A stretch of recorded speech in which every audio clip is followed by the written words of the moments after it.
much, Arno. That was a really nice presentation. A lot of slides, but you made it. Really cool. Thanks for having us.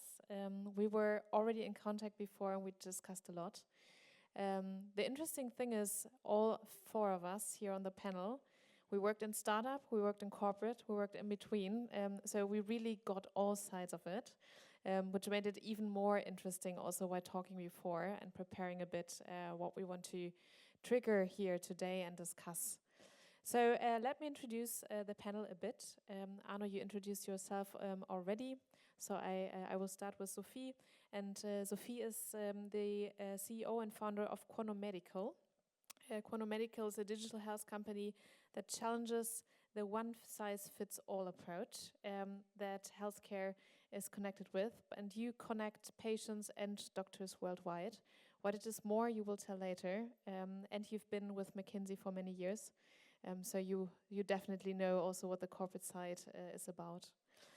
Stefan, you are a co-founder and CCO of Mindful AI, building SaaS to bridge the gap between business and AI.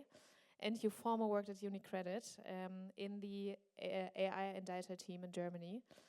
So you know what it's really about, also connecting to the AI panels before, and also see a lot of startups and solutions on the market, which makes this even more interesting. Coming to me, I'm Anne. I'm working for WhatX and Maschinenraum with a lot of different Mittelstands companies. So I'm more in the Mittelstands field. We have in the Maschinenraum network more than 80 Mittelstands companies and collaborate also with Project A to really find them a way to cooperate with startups, which is super important. So I bring more this Mittelstands backstage with me. Let's have a look at your thoughts, and I would love to start with Stefan. Stefan, to be honest, when we listened to Arno and everything he said, actually your solution, Mindful AI, could actually be something for Otto. So I would be really interested. I would be really interested in how you, if you do venture clienting, if you did it before. And if so, what do you think is interesting about corporate ventures, and what is your maybe one or two success factors? So yes, so thinking now about Otto, so as a customer, definitely. So we build, as you just said, we build a SaaS, which is actually connecting business opportunities with AI and data products, and for us, large corporates are super interesting. If venture clienting is the right thing for us, this is something I think we have to discuss. I think for us it's super crucial to work very, very close with large corporates in this case, and we did this in the past with Trust.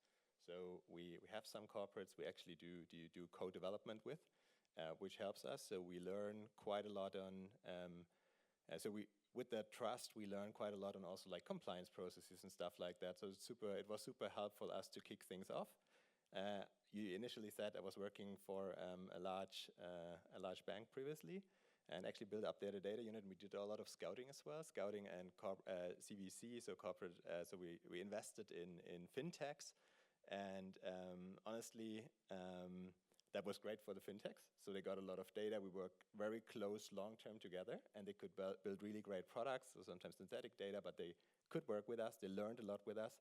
But then I would not like to have a corporate in my cap table. So looking at corporates, they do it maybe for 3, 4, 5 years, and then they have other ideas, and then you're there and you have them in your cap table, and the VCs don't really like it as well, like Project A or others. So I wouldn't do it. But I still like the very strong, strong partnership you bring.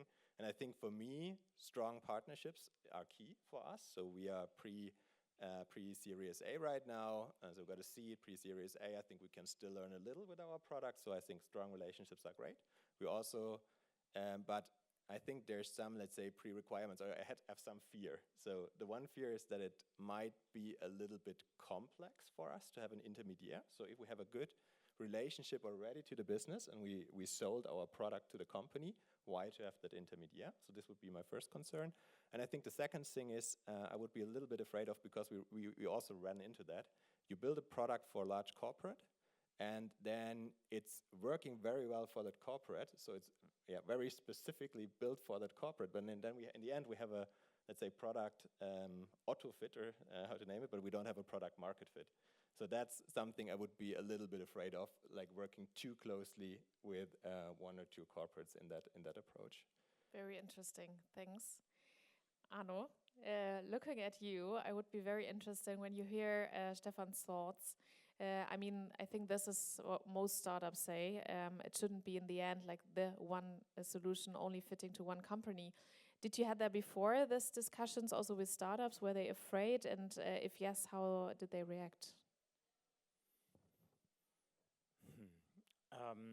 So often when we discuss with startups about this topic and how to deal with this kind of solution, so first of all, we look at the business unit, for example, and try to figuring out how is the business unit, so how much tech know-how is there, tech skill is there, and then trying figuring out what kind of startup solution might be the best. I mean, it could be seed, it could be also Series A or Series B, so that really depends. So how much support do they need?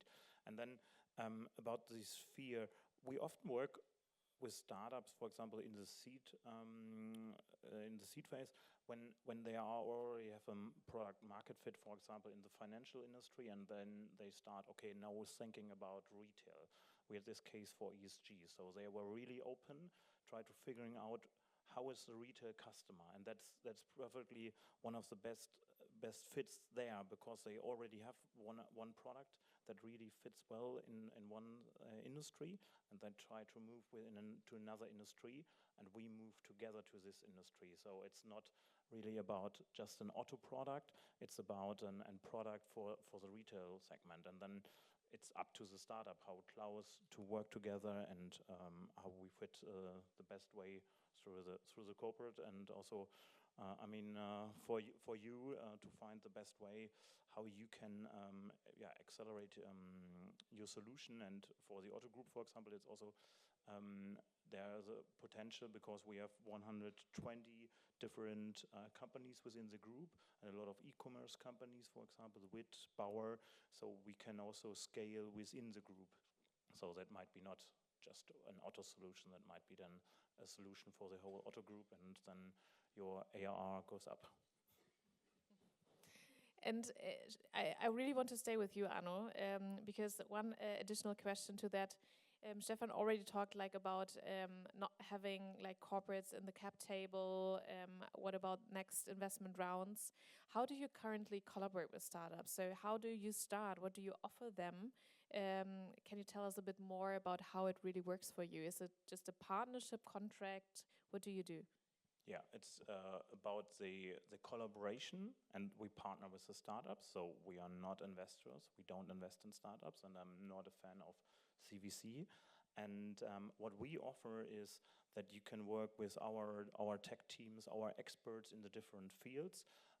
We pay you for the pilot project, and we offer you if the solution is good, and we really define the KPIs, what is good before we start the pilot, and then the venture client unit helps you if necessary. I mean, often the business unit maybe drives you through the process of the adoption, that we scale the product, but they might not have the capabilities there, so we help them that if the pilot is successful, we scale you through the process of adoption, strategy, TCO discussions with the CTO and that stuff. Well, thank you very much. Sophie, looking at you, we just talked about like big or bigger corporates. You're working in a startup, but you also have been in contact with a lot of doctors, maybe hospitals, maybe some other corporates also being close to the health scene. What does venture clienting mean to you? Yes, good question. Maybe just a little bit for context. We are a post-Series A B2B SaaS company. We are like a very verticalized CRM system for doctors and hospitals. So we do sell into doctor practices, into large hospital chains, and so this is kind of where our bread and butter is. And to be honest, I had to at the very beginning I had to look up venture clienting and what that actually means, and I was like, oh, this is what it means, and so that actually helped me to understand. Like, are we in that space already or not? Because then the next question is, what's the difference between venture clienting and just like clienting, right? Like this being a normal customer client. And probably, Anu, you have a good answer. To me, it's kind of the collaboration aspect. It's like how closely involved you are with each other rather than just selling a product to somebody. I think, you know, we spoke about a lot of pros and cons already. I think that from a startup perspective, there's great opportunity to be able to work with a large corporate. In addition to all the advantages that were already mentioned, I think, you know, one thing is also kind of a proof of concept of your product. We, for example, we were approached by a large credit card company because they wanted to get into healthcare payments, because healthcare is a really large industry and a lot of money is being moved there. And so they had their tech team audit our product for compliance, for security, for all of these things. From the US, and we passed it, right? And so that shouldn't be the reason for you to do it, but there are also, besides commercial advantages, kind of also product advantages that come with it. And we're like, okay, wow, we passed the audit of a large financial company from the US. And so I think that's one thing. Second thing is I want to piggyback on what Stefan said.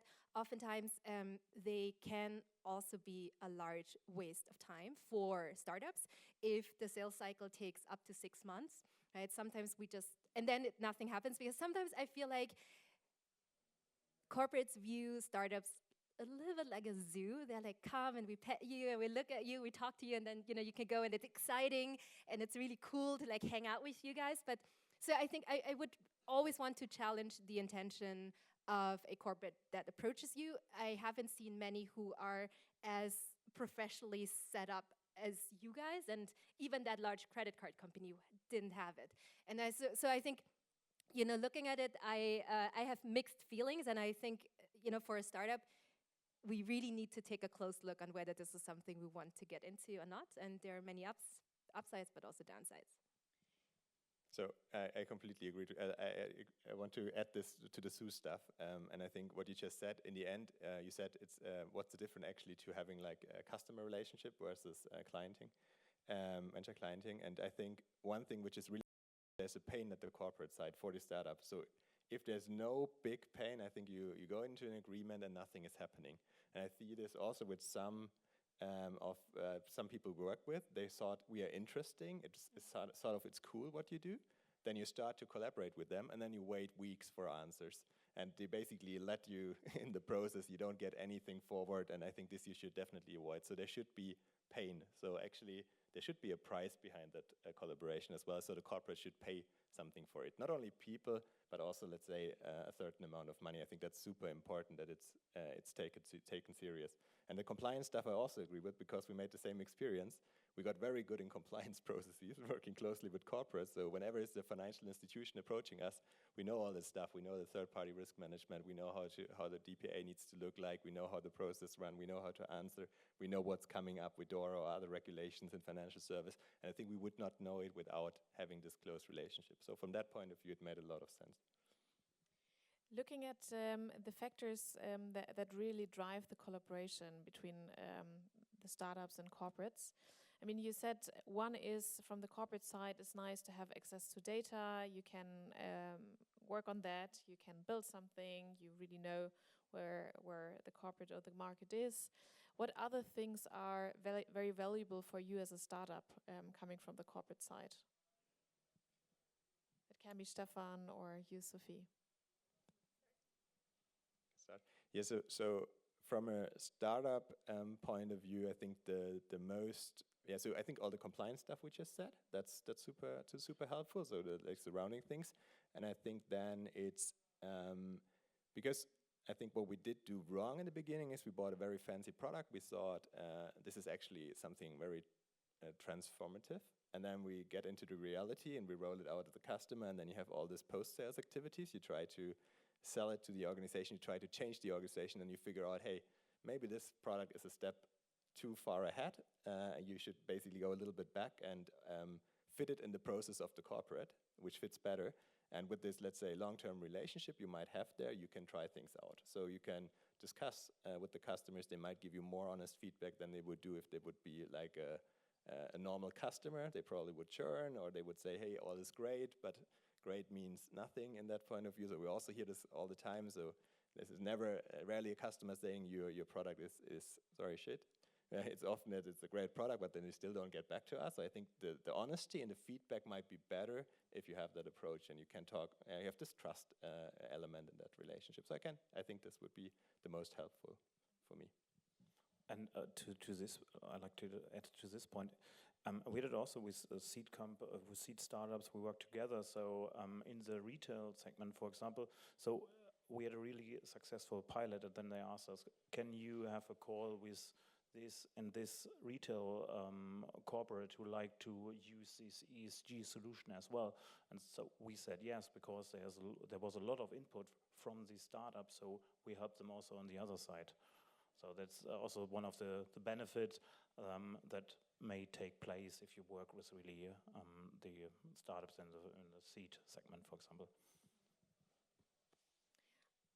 Understanding with you, I would also love to hear, is there like a blueprint that is really going or working for venture clienting?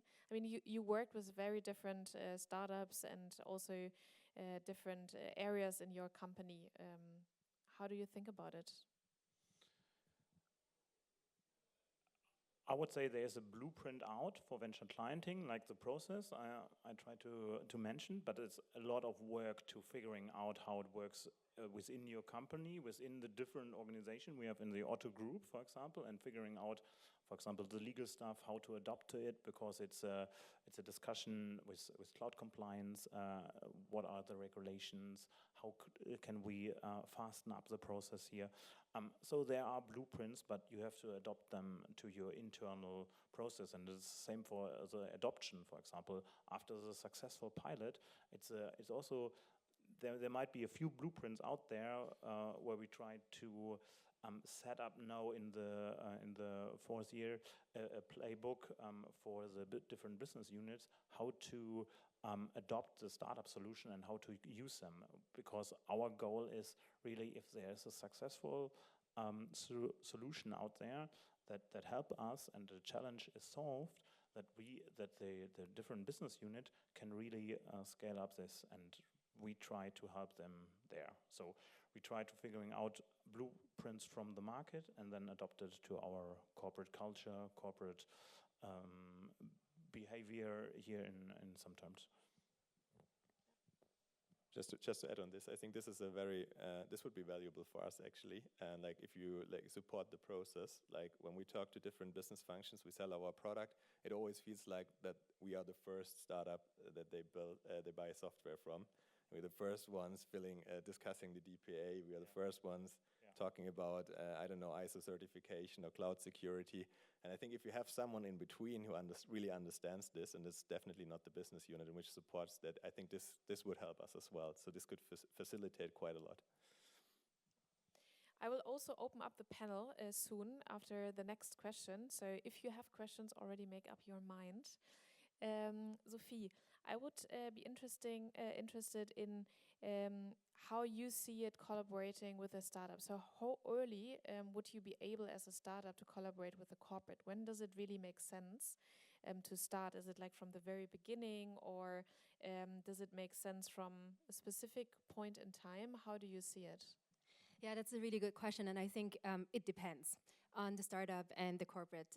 But I think the main question is, for a startup, or also especially as a founder of a startup, what's the advantage I get out of it when going into this, right? And the answer can be very different. The answer could be resources, because I can double the amount of engineers on my team who built the product. The answer can be as easy as cash. The answer can be and I think very relevant to say, is what I'm about to do going to help me raise my next round? And I think all these questions, you somehow need to be able to answer this. And also, is that the best kind of the best opportunity I have right now on that I can work on. Because as a startup, you're always resource constrained. You always have to prioritize. You do this, you can't do this. You do this, you can't do that. So I think it's really, really important for a startup to be very clear, to not be kind of seduced by the big brand, which very often happens, but be very clear and say, what am I getting out of this, and how is this going to help me or us to reach our next milestone and be successful. And so I think, so the timing can be as early as from the beginning, but also the answer could be it's too early for us because this project is gonna kill us. And I've seen startup being killed by working with large corporates, probably not, most likely not in a professional structure, where you burn yourself building something for the partner rather than for the market. And so it depends. It can be very early, but sometimes I think it could also be very advisable to walk away. Stefan, anything to add here? Any advices you would give also young founders? So maybe to add, I think that the burn part is really crucial. That not what you just said. Not relying on big brands. Now looking from the corporate side, and I also remember with how many startups we worked, and you knew quite early, okay, this is interesting. So it's like kind of an innovation thing, but you also knew this will never happen. And I think there you need to be realistic, and you should really look behind, again, the pain. Is there a real pain at the corporate, or is it some things they want to try out? If it's something they want to try out, if there's no business involved, so if it's just a very, let's say, weak link to the business, it's more like an idea, probably it's not always like this, but it's more like an idea of an innovation department, or then I would not do it. So there needs to be a really, really strong link. You need to feel the pain on the business side, then I would do it, else I would not do it. And then, as you said, you don't have the resources to do it, and you probably die at some point in time if you do it. So I think that's the most crucial part. Before opening up to the round, Arno, one question to you. What do you think about or what would you recommend other Mittelstand corporates or bigger corporates to make venture clienting really possible?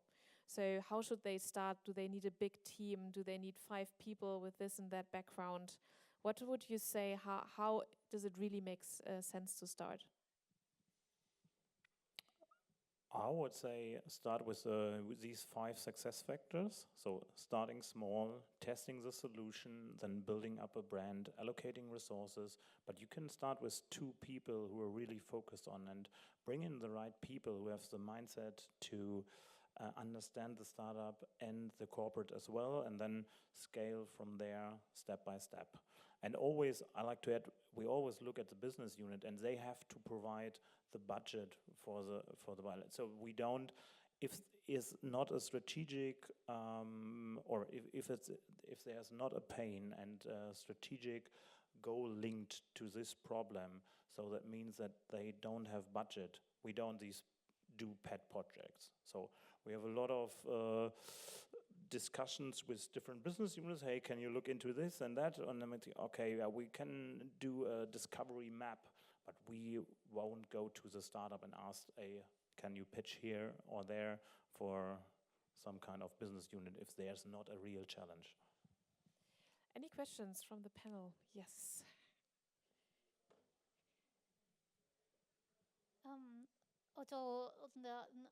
The orthodontics. How easy was the change management to convince the business unit to collaborate with the startups? Because most of the time, maybe it's me that is coming from pharma, that they see the startup as a competition, and it's a lot of resistance. Yeah, really good question. That is one of the discussion we have, I don't know, every 2 weeks about make or buy. So the IT guys like to develop a product there. So we always try to figuring out, is it a strategic technology we should develop in-house, or is it something commodity out there? And we always go in the discussion, what is out there, how we can use these technologies that are cutting edge. There's also the discussion I mentioned with WIS. So we had a team within the Otto group who tried to build up these kind of technologies in cybersecurity like WIS. And they asked, hey, we have a good solution here, And then I said, okay, there's Wiz. They will raise the next round of 300 millions at that point. So how can you compete with 3 people against Wiz? And then, yeah, sometimes we have to bring it to the top management, but they will understand. Great. So looking at the time, we run out of time, so I would have loved to have another question. But we are here, and you can ask us. We also decided against final statements. Hope you liked it. So thank you very much, Sophie, Stefan, and Arno, especially also Arno for the keynote. That was really inspiring. I hope you learned a bit more about venture clienting and how it's done in practice. And wishing you all a wonderful evening. Thank you very much. Handing over.